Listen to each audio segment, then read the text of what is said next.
न जान चाहिए न जहान चाहिए, न जान चाहिए न जहान चाहिए, हमें तो सिर्फ अपनों का साथ और मानवाधिकार चाहिए।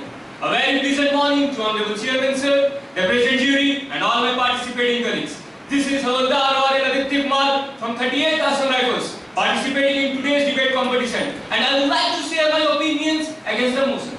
Sir, just as the fellow speaker has strongly supported the fact that it is difficult to value human rights when facing bullets in the field, sir, I strongly condemn his views because the concept of human rights has become a very challenging topic in the present scenario. First of all, what is actually human rights? It means the right related to life, liberty, equality and dignity of an individual granted and embodied by the Constitution of India.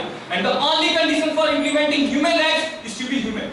At the same time, sir, I would like to tell that these security forces have also been given some powers and rights by law, which include the right to arrest without warrant under sections 41, 42, 43, 47 and 48 of CRPC. And under sections 129, 130, 131 and 132 of CRPC, powers like the right to disperse any illegal crowd and as well the right to open fire if necessary.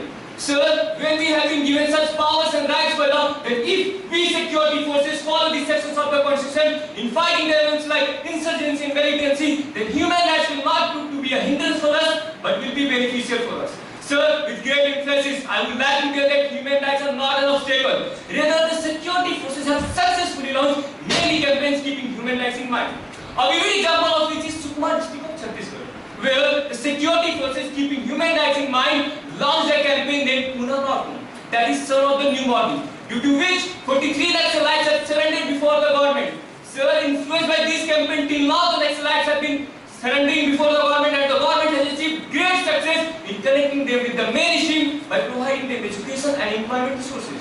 Sir, whether it was surgical strike or air strike, on both the occasions only the rebels and miscreants were targeted. The common people were not even affected. Sir, when such action can be taken by entering another country, then why can't it be done by following humanity while fighting within our own country? Why do our opposition partners consider this an obstacle? Sir, I would like to mention that human rights do not stop you from your duties, but inspires you to work within your duties.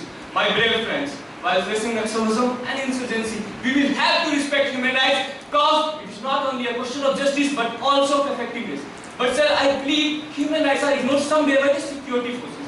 There have been numerous cases of alleged human rights violations by the security forces in India, particularly in conflict-affected regions like J&K and the Northeast. Since 2017, 116 complaints of human rights violations have been filed against the security forces, and still the number of complaints are increasing.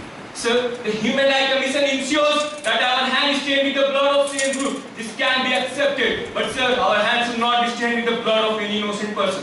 Sir, I want to ask all of you that if innocent common people are targeted like this by the security forces, then the common people will lose their faith and the public will definitely feel unsafe after seeing the security forces. Sir, our character should not be like this. Our character should be like those security forces who are working not only in our country but also in other countries like Haiti, Congo, Sudan, and the UN mission. Our character should be like establishing peace and promoting human rights. Sir, being a soldier is not easy. I admit that.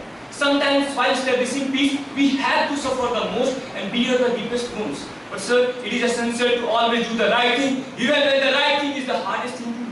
From the day we wore this uniform, we lost our human rights so that we could protect the human rights of our brothers. So the question is, if we, the security forces, do not value human rights and consider them as barriers, then what difference will be there between insurgents, militants and us?